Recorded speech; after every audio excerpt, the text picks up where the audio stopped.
Hello, this is Tamra Fleming, and I am so delighted to be here today with Jim Young, who is a prolific author of 18 books, all about consciousness and all about how to be the most incredible human being you can possibly be. Yay!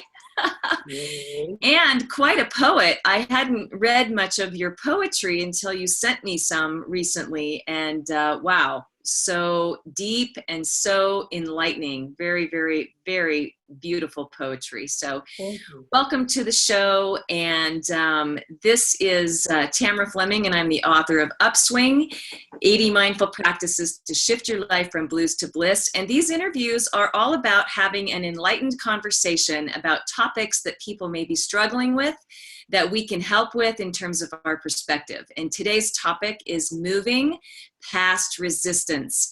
I know I have a lot of coaching clients that face resistance. I face resistance at times myself, and I'm just intrigued by the entire concept and energy of resistance and what you have to say about that. So let's get started. Yeah?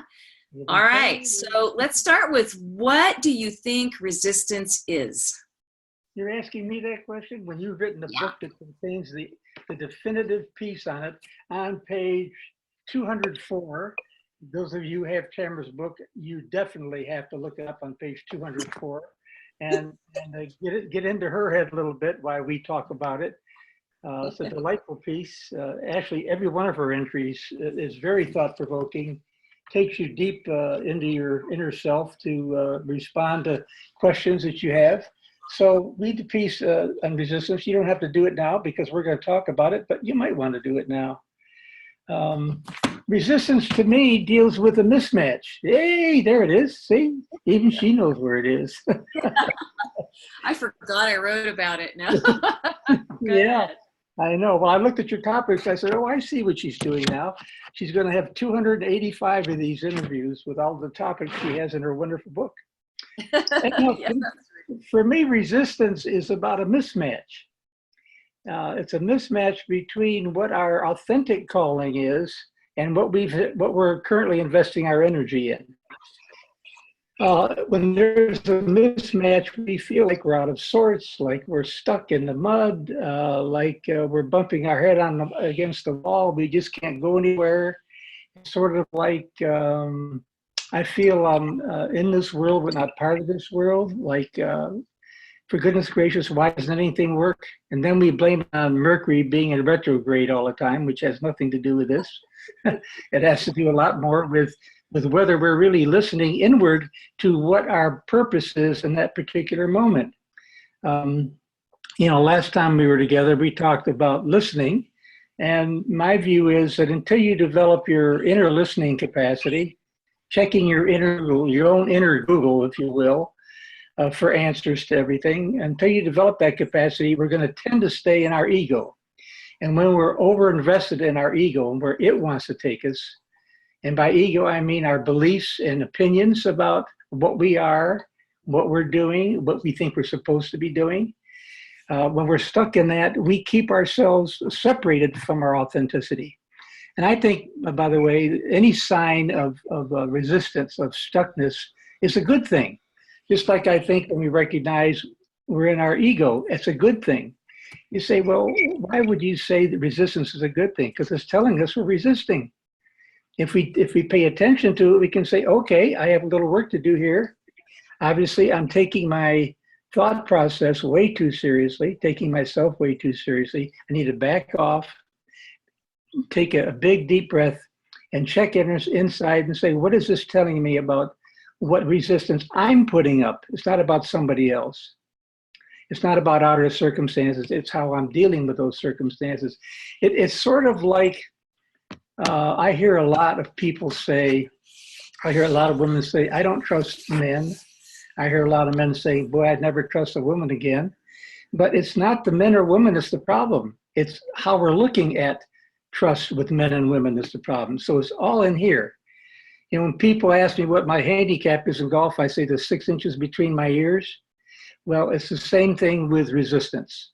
We resist with this ego, with overthinking things and following that path rather than following the path of our of our heart. So that's a start in the conversation. So tell me what you think, Tamara. Yeah. Yeah. Yeah. Well, yeah. So, I think I find it a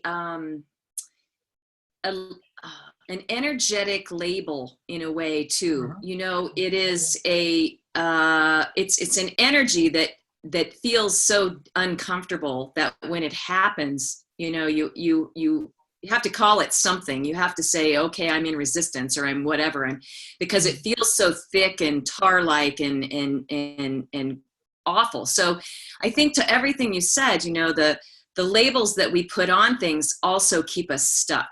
So if I want to just pose today that we talk about lifting off the name resistance, and so energetically, emotionally, what's happening, vibrationally, what's happening when we're in resistance. Are we in fear? Are we in doubt? Are we in, pretty much fear, doubt, whatever, doubt's a version of fear. But if we're in resistance, it means that our ego is saying that we are up against something that we are afraid of, right? So we're afraid of. So I kind of want to unpack it, because the awareness of it, the awareness of resistance is key. And then not labeling it, but letting it be, because when you let it be, right, it rolls and it unpacks itself. It releases. Yeah. And I think overthinking it doesn't do any good. It's recognizing that we are labeling it. We're stuck. Mm-hmm. We're engaged in resistance. The ego labels everything. It has to label everything. It's got to have a handle on it. It's got to have control of it. And instead, just the opposite is true. You got to let go of it. But we have to recognize it first. I'm feeling stuck. Okay, step back. What am I labeling this? It's a fear of some kind. The expression, do what you fear the most, is really the freeing up from all that thing. Well, this is in the moment. We're feeling something in the moment. So we feel what we call resistance. Just call it being stuck, or what the hell's going on? I don't feel right. And then, as I say, taking a deep breath, asking yourself the question. The more times we ask our inner self the question, what is this stuckness trying to tell me? The more times we ask questions like that, the better we get at hearing answers. And pretty soon, we won't have to ask the questions. Our heart is communicating both the ask and the answer. Yes. And it's wonderful how that works, just wonderful. When I did that 3-question process we shared last time, I did it for 18 months, and I relied totally on asking those 3 precisely worded questions. And all of a sudden, I'd be walking down the street, I wasn't asking the questions, and I'd say, gee, I wonder, and before I finish the sentence, I wonder what about so-and-so? I wonder, before I finish it, an answer would come up. And I'd say, whoa, isn't that fascinating? I'm learning to listen better, because my heart is wide open. So the questions and the answers come. This resistance thing, this ego thing dissipates. We say, oh, now I know what's going on. I had a plantar fasciitis, that pain on the bottom of my foot, for a while. And I kept wondering, what the heck is this about? What the heck is this about? I went to the one doctor, he told me to do this, went to a specialist, she told me to do that. And one day in the shower, I said, what the heck? Plantar fasciitis, speak to me. And what I got as an answer, I didn't hear these words, but I knew what the answer, it was an answer. Said, well, you've resisted doing so-and-so for so long, you're stressing the heck out of your foot. So it turns into a physical pain, a physical malady of some kind, saying to us, look at what the metaphor is. Look at what the metaphor is. People have hip problems. I said to a person, well, tell me, how do you feel about your life these days? She said, I have no hip hooray in my life. I said, what'd you say? She said, I have no hip hooray in my life. I said, didn't you just tell me you had trouble with your hip? She said, yeah. I said, now you know what it's about. Get over yourself already. Start having some fun in your life already. Yeah. It tells us. The body is a great feedback system. You don't know this, I don't think, but what started me down my dark night of the soul is this is so interesting that you're bringing up the body pieces, because I lost the vision in my left eye all of a sudden. One day I was riding in a car with my sister driving down the road, and I lost my vision, and it freaked me out, because what happened? I didn't know what happened. I didn't know why it happened, and I wasn't listening. I was in my freak out, and I dove down into my dark night of the soul, and I went over, instead of trusting myself and trusting my intuition. And I mean, that's really what it was all about, right? I went into the medical field. I had gone out of a period in my life when I was not drinking any alcohol or I wasn't eating anything bad. I was just pure. And I went into 1,000 milligrams or whatever it is of prednisone IV in the hospital when that happened, for them to try to shock my immune. I mean, I came out of such a pure state into this whole thing, and I wasn't trusting myself. I was panicking. Anyway, fast forward, and 3 years later, I'm having a conversation with a very intuitive person, and I said, I still wasn't listening. What did I lose my vision about? And she said, you're not using your gifts. And I'm like, my gifts, my seeing, my intuition, and she said, your body will tell you when you're not in alignment with something, right?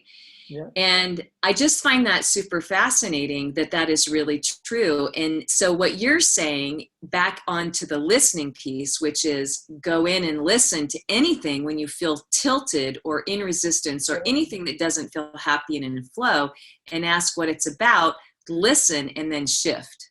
Sure, you can ask to see it as an answer given in your dreams, whatever. Ask the question, and it'll come to you in a way that you want it. But you've got to practice it. It's like anything else. I had a breakfast with a new friend, about a week or so ago, and she started telling me a little bit of her story. And she said that she had stage 4 of cancer, and she was quick to say, I had to get out of the fear of it. I had to get out of this idea that you fight cancer. And so I said to myself, well, what is it I need to do? And I heard, build a relationship with it. Well, she built a relationship with her cancer. She called her cancer Gus, that little inner image of cancer. She made a friend of it. And she talked to it every day. And she said, Jim, I just had my checkup. I went in to see what the next load of medication was going to be. And the nurse came in and she said, well, I have good news and I have good news. The good news is you are now cancer-free. Now cancer-free. And she said, what's the good news? She says, you are now cancer-free. I said, so you think it was building the relationship? She said, yeah, I didn't treat it as an enemy. I didn't beat myself for it. I didn't go to the medical thing. I went to my intuition that informed me of that, and it freed me of all of the tension around it. That she was in stuckness before she went inside. She was resisting before she went inside. How many of us would do what she did, build a relationship? That's why I talk about these 3 questions. It doesn't have to be that, but going inward, practice, practice, practice, is building a relationship with trust in here, not trust with all this out here.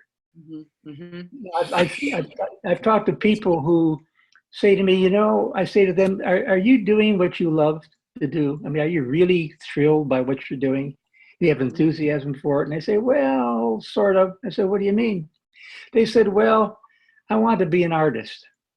But my mom and dad said, you'll never earn a living as an artist. Why don't you teach art instead? And I've been teaching art for 25 years, and I like it. But I'm not really doing what I wanted to do. So we listen to everybody out here to walk a path, and instead our path starts in here. Follow it.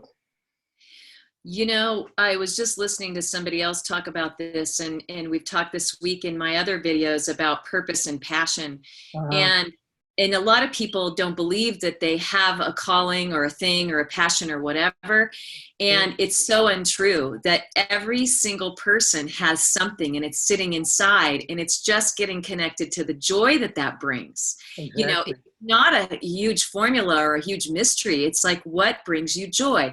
And then people get caught up in, well, it doesn't bring me money, so I can't do that.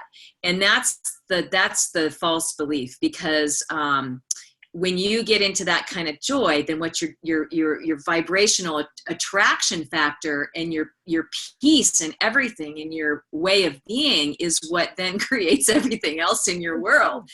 So, I've always struggled between the creative, my creative endeavors and my business. And every time I go over into my business with my brain, I get resistant, I get bogged down, I get tired, I get all of those things. And when I go back over into creating, I get that energy turns back on, so it's not a big mystery, right? No, it's not, except nobody teaches it.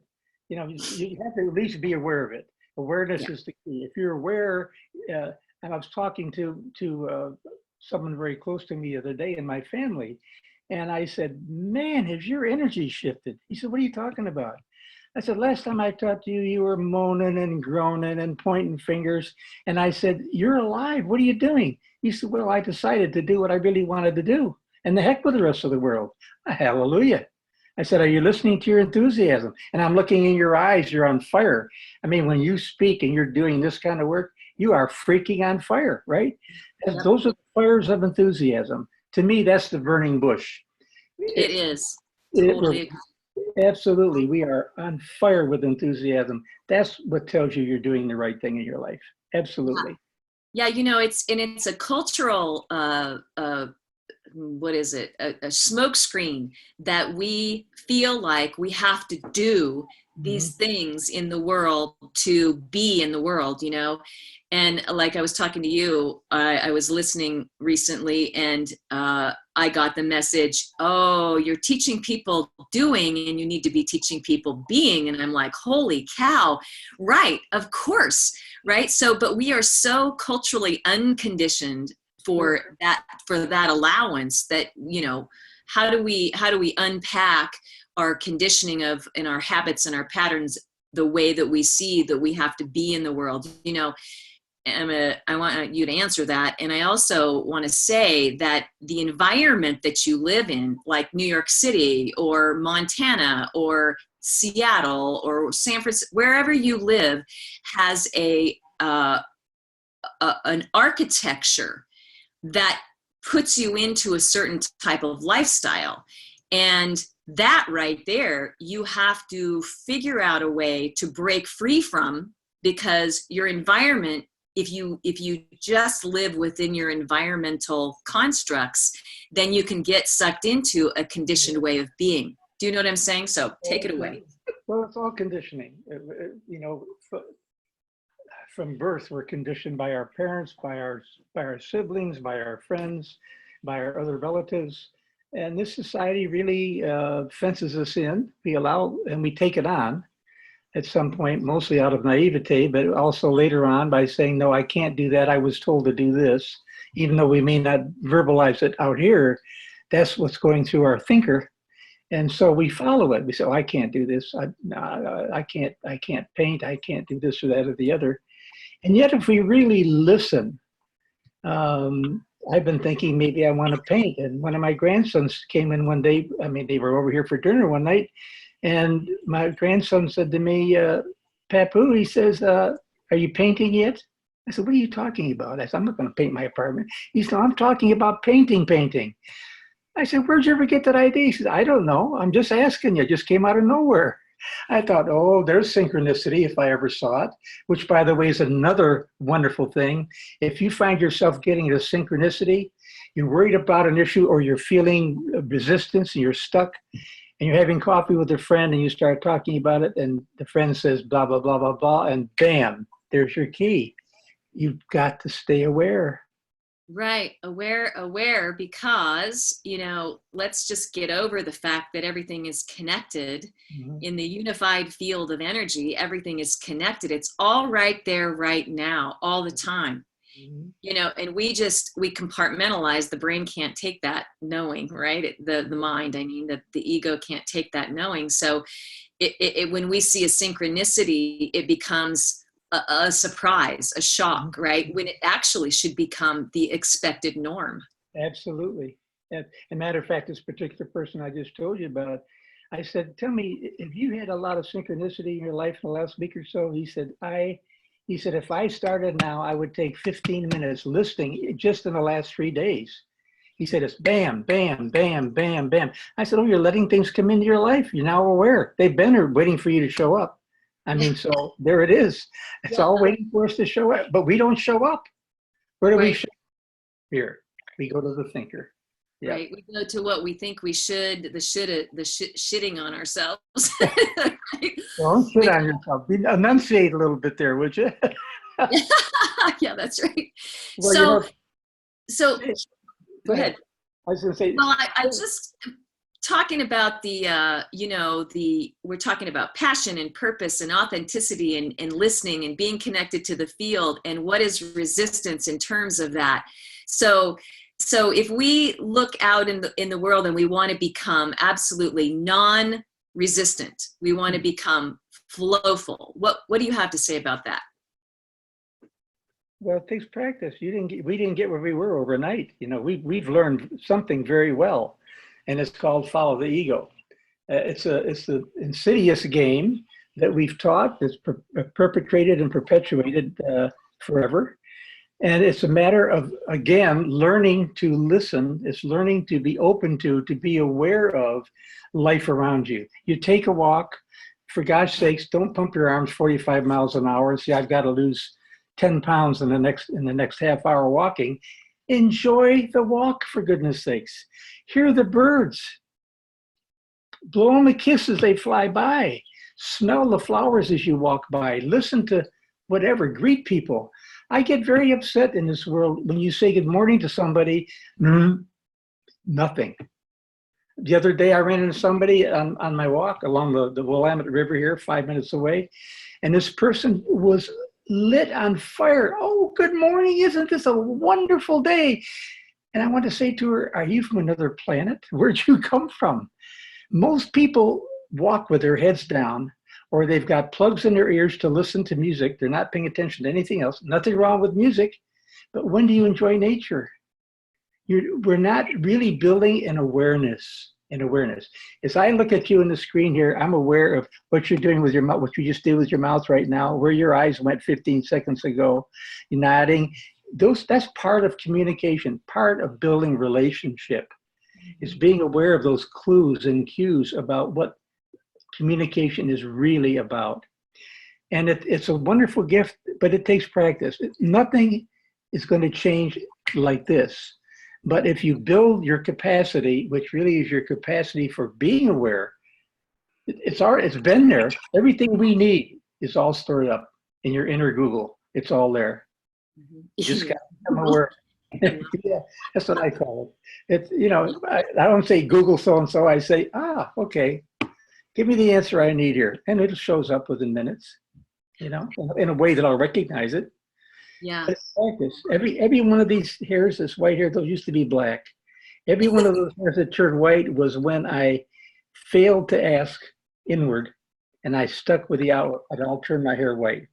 Now, you can't see it, but on the back it's turning black again because I'm going inside now.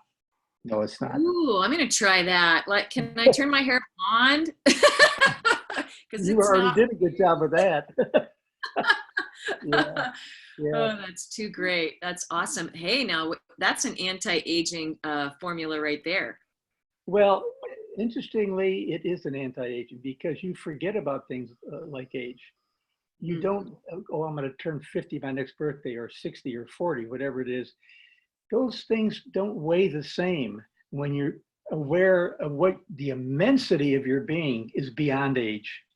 Yeah. It's beyond age. This is my body. This isn't me. This is something I use to carry the tongue that moves and the sensitivity I have of the reality that identifies me in this world. It's a very different thing, but we identify with our bodies, don't we? I mean, we really do. And Well, that's another one of those cultural, yeah, conditioning. I was actually watching something yesterday and it was on Facebook, and it was this beautiful woman and she's standing on the beach with her daughter, and they're both in bikinis, and this woman must have been, in her early 60s. And the people were commenting how beautiful she was, and she was commenting back, oh, you don't really mean me. And it's just like, wait a minute, that whole conversation needs to be something more like, absolutely. yeah. Because here's why I look that way. Here's why I look like a lot younger than I am. Hmm. Because, blah, blah, blah, blah, blah. But we have this like loop-de-doop that we do to not receive, to not tell the truth, to not be authentic, in it. And it really doesn't matter because, the containers that we walk around in are vehicles for joy. They're vehicles for us to live this life. And what does that mean? And so I saw a friend the other day who has smoked for years and years and years and years and years, and it really has aged her. It has aged her a lot, especially around her lips and her face. And she's feeling bad about that, but she continues to smoke. It's like, you can fix this. Your body regenerates itself. Your body changes, and so you're literally constructed by your beliefs and the way you Sure, do, sure. you know. Well, there's a friend of mine who teaches, who's taught for years how to engage dream work as a way of being more aware of what you're really about, what life is really about for you. And I haven't attended a workshop because she never teaches men, and she doesn't teach co-ed groups. She says, have you ever taught a group of men and women together? I said, yeah. She says, you don't have trouble with that? I said, what's the trouble? There are differences, but there are differences within a group of women as well, not just between men and women. But anyhow, long story short, she starts every day of her workshops, I'm told, with this question. And what lie did you start your day with today? Uh, ooh, that's quite Yeah. a question. Well, it's a tough question, but the fact of the matter is we lie to ourselves every day. We lie saying, I'm stuck in this relationship, which means I don't know how to get out of it. I'm in resistance about the relationship. We don't open it up and say, what's really going on there? We don't expect our part in it. What are we doing to have the resistance in this relationship? So there's a lot of ways, about gaining weight, about relationships, about all kinds of things. We lie to ourselves constantly. I'm not smart enough to do this. I'm not athletic enough to do this. I can't dance. Well, of course you can dance. If you can put one foot in front of another walking down the street, you can dance. And just turn every now and then and hum to yourself. Get over yourself. So So, it's these limitations that we put on ourselves. Belief and opinion are nothing but limitations. They say if you believe it, you can do it. Well, my feeling is, but that also at the same time puts a limitation on it. If you say, I know that I can do this, meaning I know in here that I can do this, you'll be it. mhm. If we were to do something other than being, no, let me take that back. If we were to name ourselves the way we behave on this planet, we should call ourselves human doings, not human beings. Yes. We're called Yeah. human beings for a reason, right? Right. So Yep. let's be Well, it. right. So let's bring this all together now. So if people are in resistance, or if they face resistance often, then we have discussed that it's a belief, it's a pattern, it's a conditioning, it's something that it can be literally be broken free of. What about the fear of doing something? I love this one because my favorite saying in the world is do one thing every day that scares you. And I got myself up to two things a day, and that was a lot. but Yes, that's but pushing. I love that push. I love that. I actually kind of unfortunately live for that step there of Mhm. just do it, like these videos and all this stuff. This was a leap, and so I took it, and now I'm on, this is like almost 60 videos in a row every day, that I'm like, wow, this is the medium to get out to the world, whatever can help, right? Yeah, yeah. So It's not about me. It's about how can we help change the world? So let's bring this into the fear. What do you have to say to the fear that causes the resistance? Well, you got to learn the first thing is you got to be able to recognize you're in fear. If you don't recognize it, you're going to slide past it and you're going to keep stuffing that fear and continue on the path that's erroneous for you. Yeah. Because if you're into fear, you're going to put yourself on the path that you think is taking you away from fear. But unless you really know it, that you're fearful, then you can ask the question, what am I fearful of? What's going to happen? You know, a lot of people are afraid to take the first step towards something. What was it I found here? Something, oh yes. Somebody will say, why don't you try this thing? They say, well, what if I fail? And the person advised them says, but what if you fly? See, it's always the downside. The fear is, what if I fail? What if I don't make it? What if I feel stupid, if I embarrass myself? No. What if you embody life for other people? What if you, in fact, fly? What if you show enthusiasm that you're alive and loving the world? But we're honed the other way. We're honed on the downside rather than the upside. So the first thing is be aware that you're fearful and admit it. Nothing wrong with it. We all get fearful. Yep. Absolutely. I mean, I had terrible fear of water, learning to swim. And I won't tell you the full story, but years ago when my dad went to teach us to swim, he said, I'm going to put you on the end of the dock. I'm going to dive in the water. When I come up, I'll teach you how to swim. He dove in, he came out, he split his head open. He dove into a big can that was in the bottom of that water. His head was split open. That's my memory of learning to swim. And you wonder why, after years, I didn't go in water over my head, Yeah. would not do it. And finally I said, this is crazy. I've got to get over this. So I said, okay, what am I going to do? I was in, matter of fact, visiting Oregon at a conference, and they had a float down the Columbia River. I said to myself, are you crazy? You're going down the Columbia River. You don't even know how to swim? Well, you have a life jacket. No, that's not going to save me. I hit my head on a rock. I'll drown. Finally, I said, to hell with it. I get on this raft. I mean, there's 12 of us, and we're going down and I had one of the best times of my life.